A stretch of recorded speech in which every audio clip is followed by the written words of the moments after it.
This is a BBC podcast. You can get all our podcasts and our terms of use at bbcworldservice.com/podcasts. The groom is jittery, the guests are gathered, and the Zoroastrian priests armed with coconut and rice. At a Parsi wedding in Mumbai, we await the bride. I'm Linda Presley, and this week's assignment focuses on this tiny, unique community, its population in sharp decline, the Parsis of India. My name's Kaizad and Debu, and I'm just getting married to a pretty lady called Zinia Vakil. And did it take you very long to find yourself a Parsi bride? Well, it didn't take me long to find her, but it took me 5 years to convince her to marry me. But you'll see why it took me 5 years, because she's far more gorgeous than what I am. So I think you're looking pretty gorgeous. Thank you.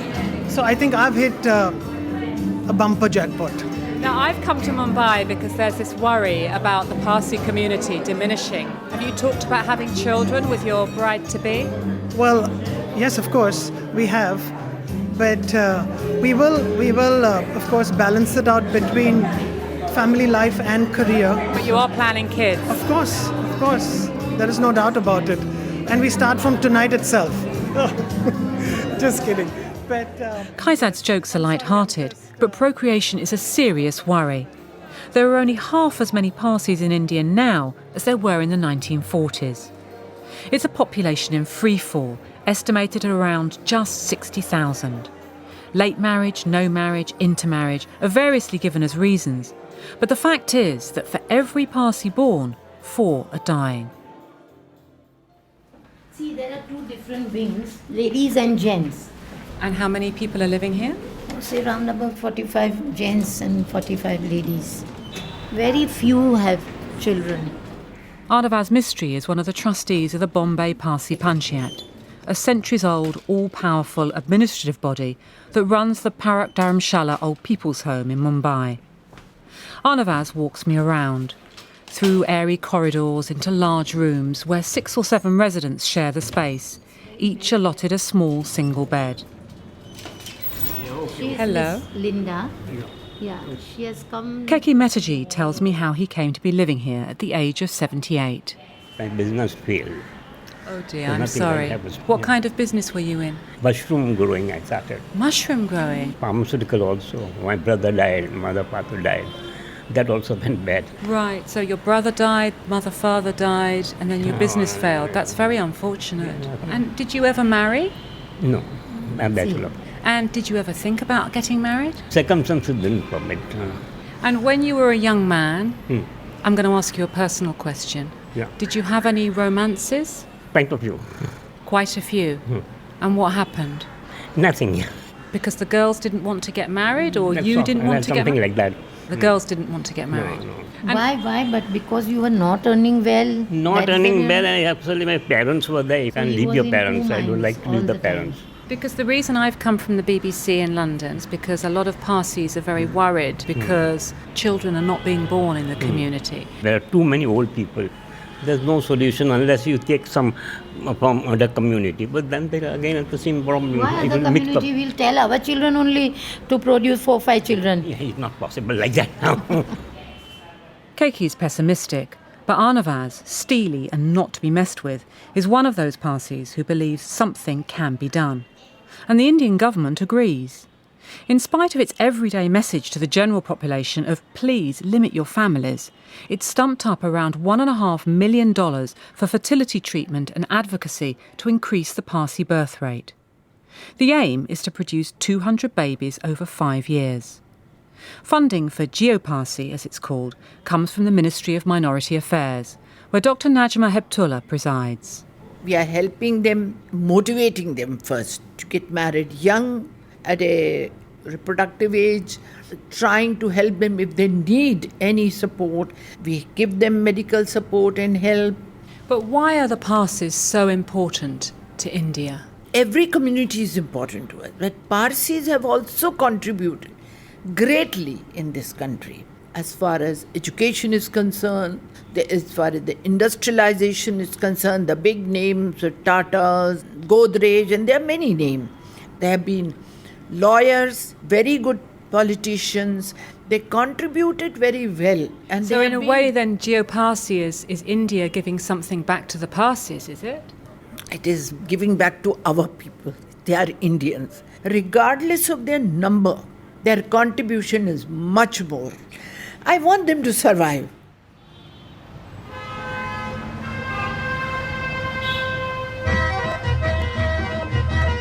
Mumbai is a city that pays homage to the ghosts of Parsi history. Traders, shipbuilders, administrators, wealthy philanthropists, the streets are littered with statues and buildings, reminders of their glorious past. It was after the beginning of the 8th century that the Parsis arrived in India from Iran, fleeing Islam and religious persecution. They settled in Gujarat on India's west coast, but began to migrate to Mumbai in the 17th century. That's when the Towers of Silence were built, the sacred place Zoroastrians consign their dead, where bodies are offered to the elements and were once, before they died out, devoured by vultures. In Mumbai, the Parsis formed useful alliances with the British. But there are still some Zoroastrians in Iran, and that's where Rustam found Parnas when he visited from India. There I saw her from a distance, then she saw me at a glance. And what did you think when you saw him? It is magic. Magic. And then I believe to God, to fate. Then you believe in God and fate? Yeah. This couple, whose names I've changed at their request, have spent savings of $5,000 on IVF treatment. Now they've come forward for the Geo-Parsi scheme, financial assistance from the Indian government to aid a longed-for conception. Up to 2 to 3 cycles, they said they'll be helping us out. And what about you, Parnas? How do you feel about this process? Before that, we have a lot of hope. After failing, it is very hard. Sorry. This failure, I think, spiritually, it is my problem. It is kind of failure. That's what you feel? 30% of the women. That's the negative side of what you feel. But then tell me about how you feel now about the Geo-Parsi program. Because that's more positive, right? Geo-Parsi helping us. I put my body under the treatment, very painful, but I tolerate it. It will happen. And you're smiling away. You look very optimistic. Yeah, at least, yeah. For the moment, I'm optimistic, and in future also. And I want a baby, at least one, be it a boy or a girl. Obviously, this is very, very personal. But are you also thinking about the future, that the Parsi community needs new babies? Yes, very much. Obviously, we have to grow in numbers. And in a few years' time, we'll be wiped out. That's a real fear for some. And with the publicity generated by the Geo-Parsi campaign, it's a talking point, and not just among Parsis. A newspaper cartoon featured 2 disconsolate-looking panda bears sitting in a cage, one of them saying, "So much pressure on us to breed. What do they take us for? Parsis?" Where do you want me to sit? Should we sit in the shade there? Yes. Kushrubagh is lovely. It's one of Mumbai's leafy Parsi colonies, low-rise apartments built around a garden. Dr. Feroz Kotwal, high priest of the Zoroastrian community, takes a seat on a bench in front of the colony's fire temple. The fire burns there continuously, you see. And in 1934, this colony was constructed. And then in 1935, this fire temple was built. So the fire never goes out. Our people, they send their messages to God through the medium of fire, you see. It's tranquil here under the trees. But the calm belies disharmony within the community. And some of that's linked to disagreements about who is and who isn't a Parsi, which of course has an impact on population. Most contentious is mixed marriage. It works like this. If a Parsi man weds a non-Parsi, his children are still considered Parsi and can be initiated into the Zoroastrian religion. If a Parsi woman marries out, her children are not deemed Parsi. I ask the high priest where he stands. A Parsi is one who is born of Parsi parents, that is from mother's side and from father's side. Because our forefathers, they suffered so much under Islam, you see, in Iran, persecution and all such things. So it is our duty to preserve our own race. But what about Parsi men who marry out? Their children are Parsis, no? They are taking refuge under law, but religiously speaking, it is not allowed. So tell me about how you see the future for the Parsi community. They must follow in the footsteps of their forefathers. Be industrious, be courageous. And have lots of children. Of course, of course. If they marry in the 20s and so on, then they can have some, say, 4 children or something like that. So it is hopeful at that age. And your children, did they marry Parsis? My 2 children, they are married Parsis only. And one boy, he's in Australia and he's with some Hindu girl, which I do not approve of. And I have not seen her. Although she has come here, that is in Bombay. What, you don't meet her? No. Why is that surprised? That's very sad. Because not because she is Hindu, but because my son has married a non-Parsi girl. Apart from family discord, there may be further consequences, especially for a Parsi girl marrying a non-Parsi boy. This may affect a woman's access to fire temples and the Towers of Silence, access which is generally controlled by the local Parsi Panchayat. I arranged to meet Gulrukh Gupta and her parents who are visiting from Gujarat at Gulrukh's sky-high apartment looking out to the Arabian Sea. This is an amazing view. I mean, old and new Mumbai, no? You've got all of these skyscrapers and then Dhobi Ghat, that's a place where everyone comes to see, when they come from abroad. I don't know what they like to see. They want to see people washing their clothes. Yes. Washerman's colony. Washerman's colony. Washerman, yeah. Washerman's colony. Well, let's go inside and we can have a chat. Yeah. They're a lively family, but the mood quickly sobers. Gulrukh Gupta is fighting in court to ensure she, as a Parsi woman married to a Hindu man, will be allowed to attend the last rites of her parents in Valsad in Gujarat, where they live. In 2003, my maternal uncle passed away. I went for his last rites. I stayed for all 4 days in the Tower of Silence and the Agyari. No one stopped me. But after 2003, the trust which had changed were very orthodox. And so if something happened to one of your parents, Right. you would just be prevented from going. Yes. And the thought that, okay, my parents might be no more tomorrow and I would not be allowed, it's like mentally abusing a woman every second. The thought is very unpleasant for me. We are 3 sisters married to non-Parsis. All 3 sisters would not be able to attend if this law continues. It's like bullying people. Who gives them the right to do that? Listening to their daughter are Dina's contractor and her husband, Addy. She's very, very passionate, your daughter, about this. What do you think? I think that it is absolutely wrong. That girl has no identification of her own. Does this keep you awake at night? We are 24 hours disturbed regarding this. And what do you think about this anxiety that I'm picking up in Mumbai amongst the Parsi, or some people in the Parsi community, that the numbers of Parsis are diminishing so much that this is a community that's going to disappear? I feel that this diminishing number is brought by ourselves, by discriminating between our men and women. There are so many girls who are married outside. So many children could have been there. Did you think about wanting to marry a Parsi before you met your husband? I did see many Parsi boys, which my father, of course, tried to arrange for me. But nothing worked out. And with your other 2 daughters, did you try and find them a husband as well? I was not given a chance to find. They found themselves. In Mumbai, I find that Parsis laugh a lot.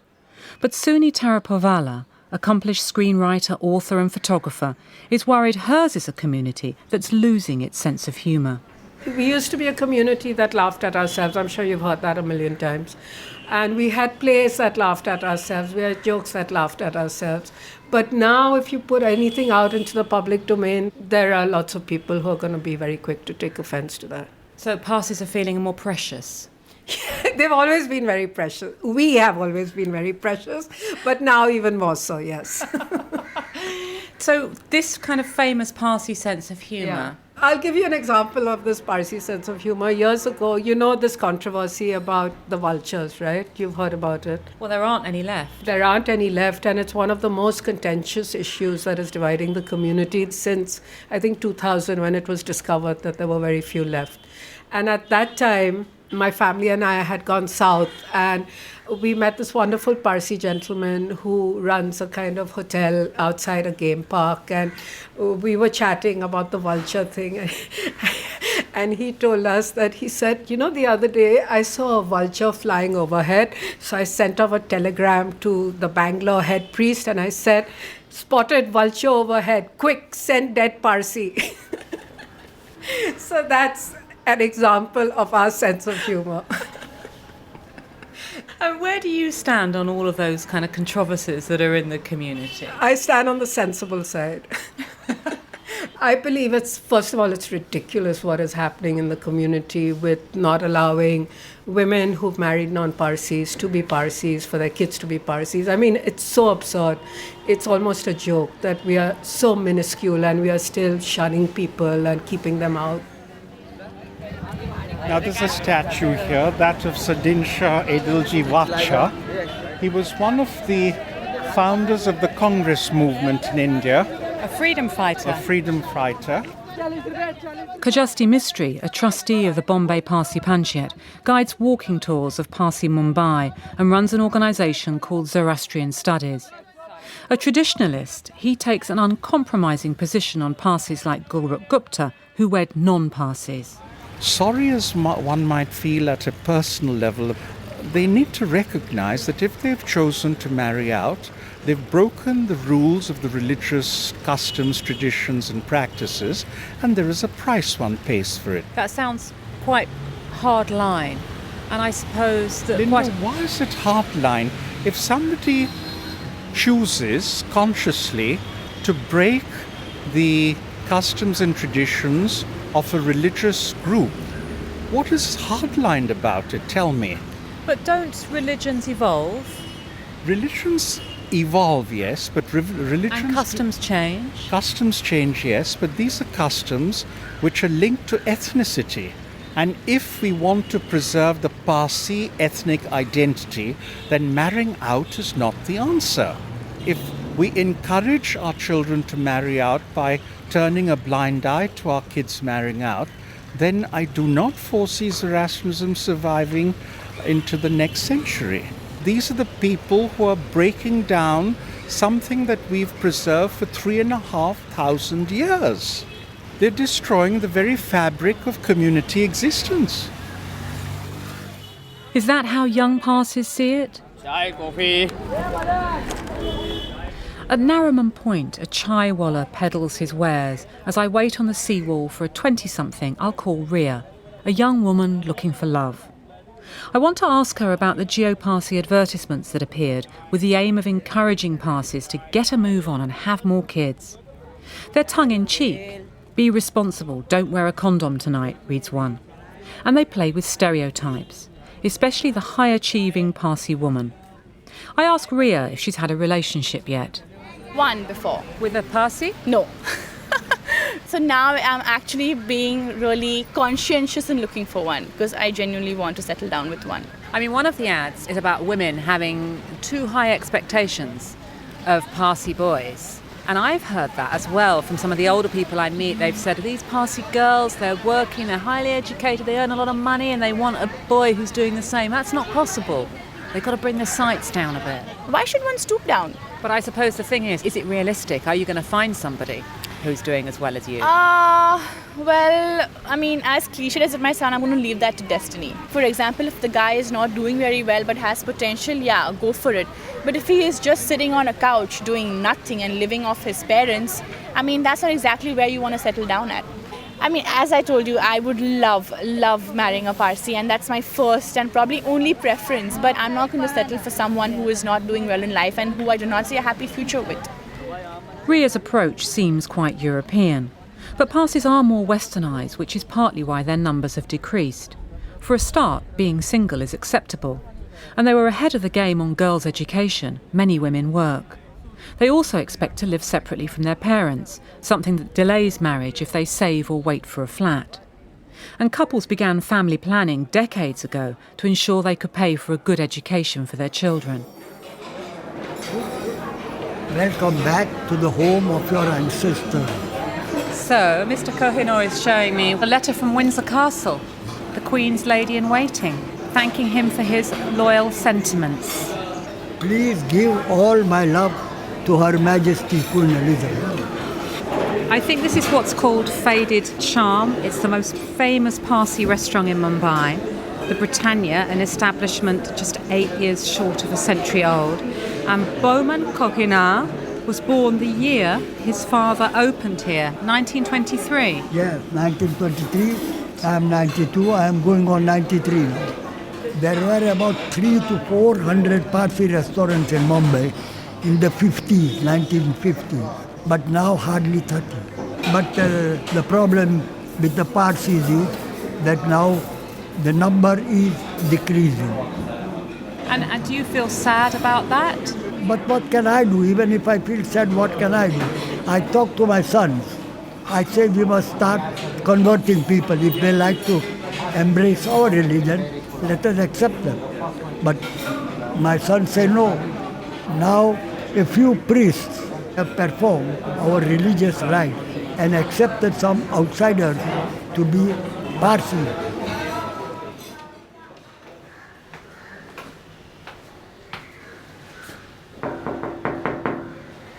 One of those priests is Khushru Madan, who lives in Godrej Bagh, a Parsi colony perched high on Malabar Hill, close to the Towers of Silence. He's been called a renegade priest and banned from the Towers of Silence by the Bombay Parsi Panchayat because he performs Zoroastrian rites at interfaith weddings, initiates the children of Parsi mothers married to non-Parsis, and conducts cremations. Khushru Madan believes Zoroastrianism is inclusive and says scripture doesn't forbid conversion. It's a universal religion. Even non-Parsis can follow that religion. What they are saying is that the Parsi is a Zoroastrian and Zoroastrian is a Parsi, which is not so. There are so many non-Parsi Zoroastrians all over the world. And they are not Parsis, but they are Zoroastrians. But what more orthodox people say is that this is not just about religion, it's about ethnicity.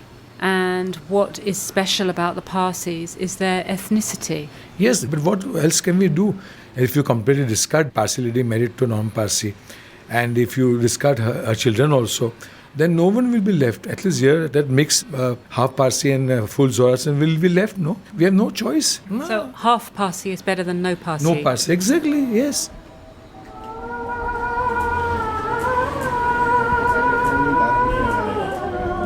At the Parak Dharamshala Old People's Home, where most of the residents are childless, the sitting room's packed for the afternoon music session. At the front, radiant and singing along, is 81-year-old Frani Kavas Madan, a widow and former teacher. Back in the room she shares with 3 others, she tells me about life with her Parsi husband. 50 years I was with my husband. His photo is there. And behind Frani she's got a lovely picture of her husband in a white shirt with large glasses. And under her mattress. Oh, Frani, this is you. Yes. This is a lovely sepia picture of Frani with her husband and a dog. A dog. Because Parsis love dogs, no? Yeah, we all love dogs. Always he used to call me my Jiwala. My Jiwala means my darling. And why I liked him? Because he was very fond of music. I wanted to see him playing piano in the concert. That is why I got married to him.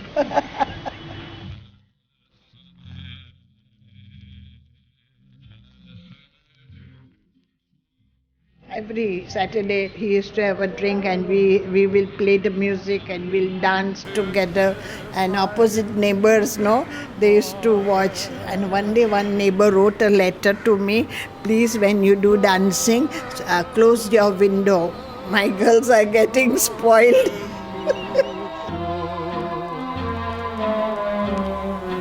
And what about children, Frani?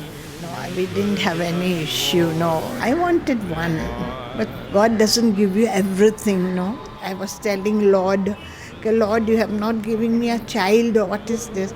Then my servant said, I have got 5 children. So out of my 5 children, I'm giving you my eldest son to you. And did he live with you? Yeah, he lived with me. And some problem was there with all other Parsis community. Okay, why you are keeping Maharashtrian boy? Why can't you look after one Parsi boy? And he looks after me. He comes here and takes care. So he's like a son for you. He's a Maharashtrian boy.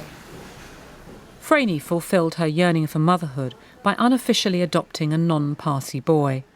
But adoption isn't accepted by many Parsis, so the options for childless couples are limited.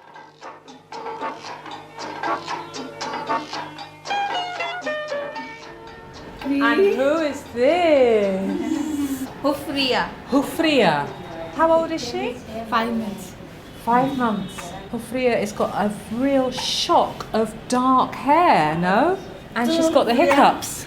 Yeah, just now I had a milk and it started hiccups. For those who believe the existential threat to India's Parsis can be slowed, if not completely halted, Hufriya represents a new generation of hope.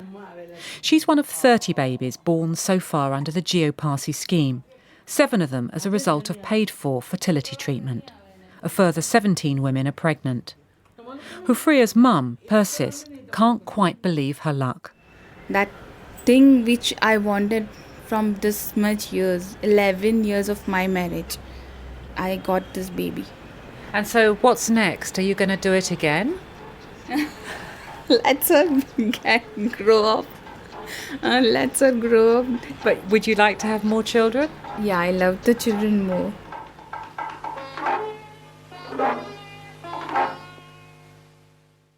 Thanks for listening to this podcast from the BBC World Service. And if you enjoyed this programme from India, you can hear another recent assignment from the subcontinent, all about the traditional wrestlers who are using sport as a ticket out of poverty. This